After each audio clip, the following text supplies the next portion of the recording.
All right, let's go.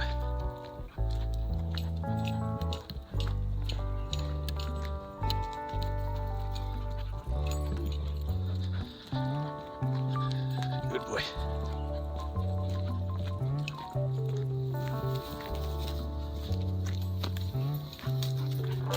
So we're doing our morning walk again, and we've got Alfie here ready to take off. Watch this. This is funny. It's always funny. Okay, Alfie, sit. Alfie, sit. Sit. Come on, sit. Sit for the camera. Yeah, good boy. Good boy. Now wait there. Wait. We'll undo this harness and then we'll see what happens. Wait, stay, stay, stay, stay, stay. Okay, now go.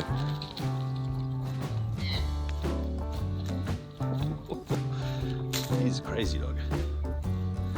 He is a crazy dog. He's very fun though. The girls and I love him to death. Little doggy. Look at that. Come on then. Oh no, it's got the stick. Oh no. Good boy. Gosh, it's a big one too. He loves the sticks. Good boy.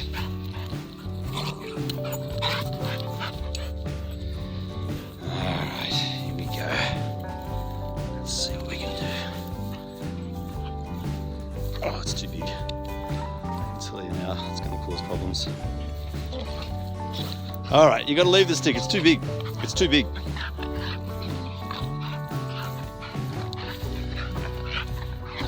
Picked up a new wide-angle lens from a Chinese company, and I'm trying it out today. No, come on, it's too big, it's too big.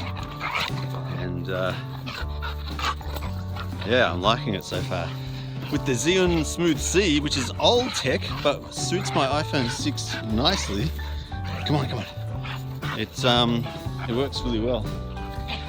Very happy with this setup. So I finally got what I wanted, which is anamorphic widescreen. If you can see me or not, widescreen anamorphic with a gimbal. Works quite well. Oh man, that stick is so big. That's actually a log. Anyway, so yeah, going for our walk. I'm so keen to do this. It's just that it's too big. It's going to cause a problem. Anyway, I have to throw it somewhere. Ta-da! So, what are we going to talk about today? Well, I touched on it earlier about ageism. So Sorel Amour, the Australian vlogger, she posted a YouTube video today talking about ageism and how it's not fair. It's just life, we all get old. It's just that I remember being this way myself. The older people, I used to look on with pity and think, man, what do they know? They're just so slow, and they're not of much value anymore. The problem with that thinking is that you can't see what's in their brain. You can't see the life of experience and learning that they've got in their head that they are willing to share with you 9 times out of 10. There are some jaded, old, unfriendly, unhappy old people, definitely, but you get that in young people too. Disheartened, disillusioned, young, angry, too much energy, bored. You see that all the time. The older people who are happy and wise and strong and good, they are rare to find. When you find them, hang on to them. They will help you so much in life if you are just willing to let them help you. And if you're respectful to them, like they're humans as well. They have feelings, so if you're rude to them, they will react accordingly. But they've got a lot of love in them, and a lot of time, and a lot of willingness to help. If you kind of can show that you are sincere and that you would like their help, Yeah, they will bend over backwards to help you, like any person will. Anyway, something to think about. Look at that dog. He's so happy. He's so happy. He's such a happy doggy. So, coronavirus is still with us. I was reading today that we're probably going to be changing the way that we live and work in terms of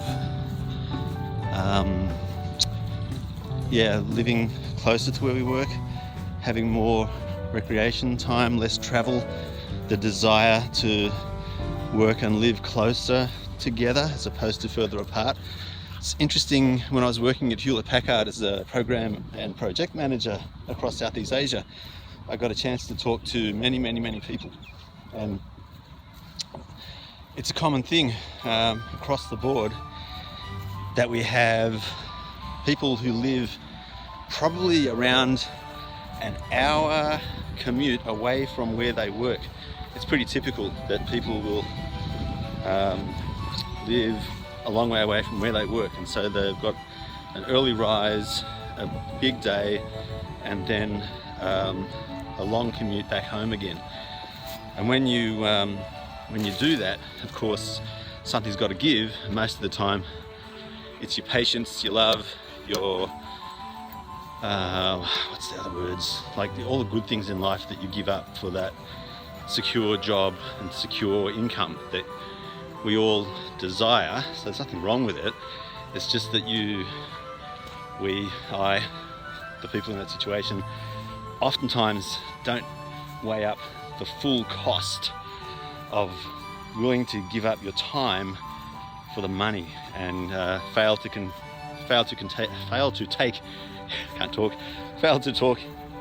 take into consideration the full cost, and especially time. I noticed that when I moved to Canberra. I did a 3-year stint in Canberra, and I lived down there by the week and came back on the weekends to see my family for 3 years. It was hard, but valuable in terms of learning. Money's not everything, people are not everything, your family and loved ones are pretty much everything, your friends in particular, but your family, your wife, your kids, or your husband, kids, whatever, your dog, and the people that you want around you. I class him as a people. How about that? A people, him. He's so part of our family now that he's very loved. So that time that you give up to travel, to commute, it's not travel, it's commute, to get from home to work and then back again, is massive, has a massive impact on your well-being, mentally, spiritually, emotionally, physically, your whole life. So I hope what I read in news.com.au, forgotten the guy's name, but that article about how he's a demographer, so he's a professional person who looks at, he spends his time understanding demographics, why people do what they do, where they live, how they live, what they do for work, how they spend their money, all that kind of thing. So he's experienced and knows what he's talking about. He's saying that the coronavirus is now going to change the way we work going forward permanently. People have got a taste of what it's like to live and work in the home, or closer to home, and flexibly. They will want that more and more. I want that. Most of the people I speak to want that. So it's a great thing, a really good thing. That's one of the silver lining type views of this horrific thing, coronavirus. So that'll be good. I want to help bring that about. I'm a project manager, so I've got a little bit of influence in the way I can give my approval for people to work in my team, to work remotely, and I will encourage that as much as possible. So people who employ me in the future, be warned, I am pushing for people to have that flexibility to work from home or wherever they want to, because it's not about the time you spend doing a job, it's about your throughput, your productivity, your efficiency. And I would rather reward someone being efficient and finishing early so they can enjoy their life with their loved ones, or whoever it is that they want to spend time with, as opposed to, no, you can't go until it's 5 p.m. because you started at 9 a.m. and I've got to get a full 8 hours of value out of you. I'm not interested in that closed-minded attitude. It's unbelievable. It's just like, I understand what people are thinking with that. They think that if I can get you to work a full 8 hours and just keep on loading you up, I'll get more and more out of you. You will, but only for a short time frame, because you'll burn people out that way. And I've seen that so many times. So I'm refusing to play that game. What I want to do is help people understand how much they can get through in a day, and then get that done. And if they finished early because they're efficient, teach others how they've done it, help them to achieve more in the day, but then take that time that you saved and spend it somewhere else, not at work. You'll come back stronger, better, the next day and the day after that, doing more and more and more of that kind of activity, and just build it into a wonderfully flourishing, beautiful, sustainable business. The other way is unsustainable. We all know that. Well, some of these managers do not know it. They're still fear-driven. If we can get rid of that fear, I think we'll turn society to be great. We could anyway. Because the thing I've noticed is that some of the YouTubers in particular, they start off as a one-man band, then they collaborate. So there's 2 men or 2 women, and then they start doing more work. They need to employ more people. This is only in the YouTube world. I've seen this in the last 2-3 years. People like Peter McKinnon, Matty Hapoya, they joined together in Canada.